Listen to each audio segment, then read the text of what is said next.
Hey everyone, it's Andres here. And this is James, and it's time for round 2 of 5 fresh Smash Bros. Fighter ideas. Just like the first time, we asked you guys who you thought deserved a chance to join the Smash roster to pick a Nintendo-based character not many have thought to add and flesh them out a bit. We received a buttload of awesome responses. I mean, you guys really committed this time. Unfortunately, we did have to turn down a lot of good ideas in order to narrow them down to 5. Be sure to stay tuned for the top 15 honorable mentions. But for now, here are our top 5 picks.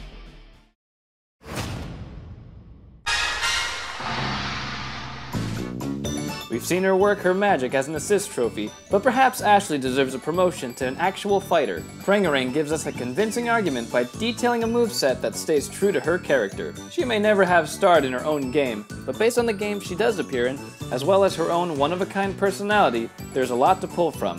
For her neutral special, Prangarang suggests that Ashley could cast out a short-ranged burst of electricity that could either stun opponents or transform projectiles and items into other ones if they come into contact with the attack. Her side special could be a potion toss, creating a small explosion on impact, its range depending on how long the button is held. Prangarang also, of course, ties in Ashley's Loyal Pal Red to her down special, which sees the little red devil transforming between himself, Ashley's wand, and her broomstick, allowing the witch to perform different attacks depending on the situation at hand. For her final smash, Prangarang proposes that Ashley opens up the book she reads in Game & Wario, warping her enemies inside to be attacked by the Cookie Monster. No, not this one. There we go. Prangarang's idea for her stage also takes place in this candy world, taking fighters for a ride on several platforms. Ashley is certainly a fan favorite in the WarioWare series, making an impression in each game she appears in. It's only a matter of time before Prangarang's idea becomes a reality.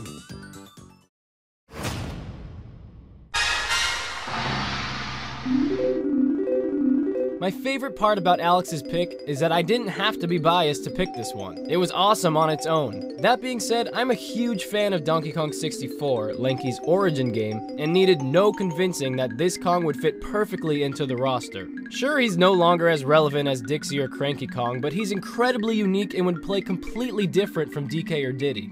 Alex lists a ton of solid ideas for Lanky's moveset, such as utilizing his infamous long and stretchy arms in many of his smash attacks and specials, similar to his attacks in DK64.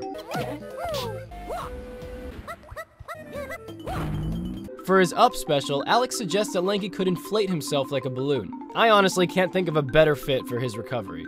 And then there's his grape shooter, which Alex explains could be used as his final smash, rapidly dealing damage and knocking opponents back for a short period of time.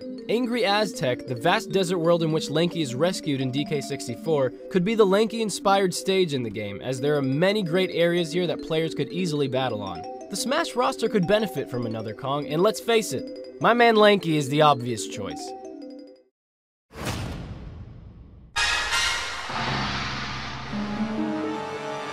MonkeyMan's fighter is absolutely the most off-the-wall character on this list. I mean, I had no idea this game existed until reading this entry.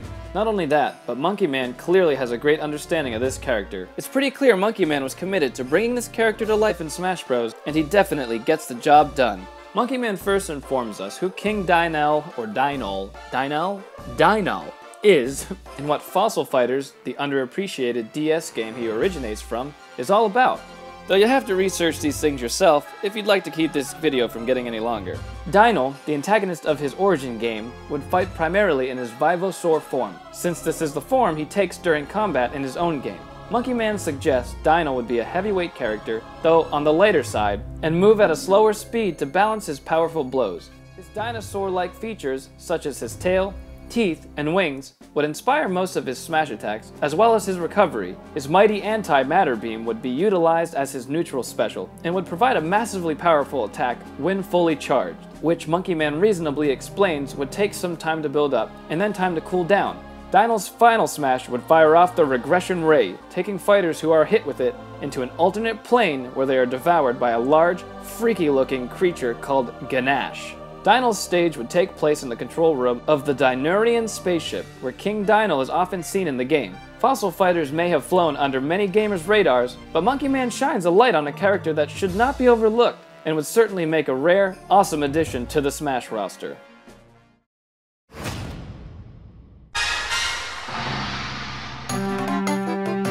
Welp, he's done it again. Guillaume, also known as Wistity, won the top spot in our last Smash Fighter contest due to his incredible creativity that allowed viewers a realistic glimpse at how King Boo could play in Smash Bros. This time, Wistity breaks top 5 once more for the same reasons. He paints a perfect picture of Pity Piranha's moveset that proves this barbaric yet lovable creature would fit right into the Smash roster. Just take a look at some of his diagrams. Guillaume captures Pity Piranha's personality perfectly and utilizes attacks that stay true to his character. He spits up a rolling goop ball for his side special, smacks enemies around with his stylish ways of causing harm, but perhaps his most unique attack is his neutral special, where Wistity explains that Pity Piranha is able to not only absorb, chew, and spit up opponents, but also absorb and swallow up to 5 items or projectiles. As he takes these things in, his stomach grows, increasing Pity's strength with each one, but gradually slowing him and weighing him down, which will of course affect his speed and recovery. After absorbing 5 items, Pity Piranha then has the ability to spew out a surge of goop that'll push opponents back, like a more powerful version of Mario's Flood attack. His final smash consists of Pity digging himself into the ground, sucking in items and opponents nearby with a powerful wind, and spitting them back up, dealing 23% damage in the process. Wistity's stage is similar to Isle Delfino, where a platform carries players around to different areas, but instead takes place in Bianco Hills, Pity Piranha's hometown. Sakurai, if you're looking for a more unique Mario character to add to the Smash roster, Wistity is clearly the man you want to talk to. So then, who did beat Wistity to the #1 spot this time around? Well, ladies and gentlemen, it was none other than John Cena!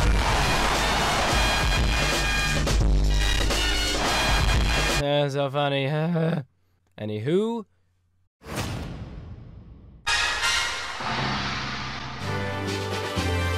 I didn't really think anyone could convince me that Slippy Toad would make a good fighter in Smash Bros. Until OmniRose came along with 20 pages of information. Color me impressed, Mr. Flabale. You came out guns ablaze with this contest, took no prisoners. Throughout his documents, OmniRose justifies his chosen moves with background on Slippy's history as well as his characteristics. He keeps his pitch interesting through solid organization and some well-placed funny photos. Like the 4 previous entries, I can't describe the entirety of Flabale's entry, but I can share a few of his ideas. Slippy is a very different character from Fox or Falco, and Flabale portrays his uniqueness in his moveset, with his use of his frog-like features, his acute technological abilities, and his quirky clumsiness. For his neutral special, Slippy turns away to build a handy-dandy item for himself. At random, he could create a reflector, a grenade, or a healing fungus, among other things. These items would appear more or less frequently, depending on their strength. Another distinctive move, Slippy's up special, would see the inventive Toad using his reticle analysis to scan his opponents and leap to the same heights their own recovery allows. OmniRose calls his final smash Mechanical Mayhem, where one of Slippy's machines grabs any opponent within reach and carries them to be attacked by several different vehicle modes seen in Star Fox Zero. The stage Flabale chose would be the Corneria base seen in Star Fox Guard, a minigame that stars Slippy himself. Players would battle at the center of the base where the core is located. I do recommend revisiting the contest announcement video, searching Flabale's name, and checking out his entry for yourself. In fact, I encourage you guys to check out all 5 of the winners' entries. Many of them worked hard on these, and there's a bunch of awesome detail we couldn't explore here due to time constraints. Nonetheless, you guys continue to impress us with your creativity, and thanks to Flabale, we're definitely supporters of Slippy and Smash from here on out. And now, here are the top 15 honorable mentions that nearly made the list.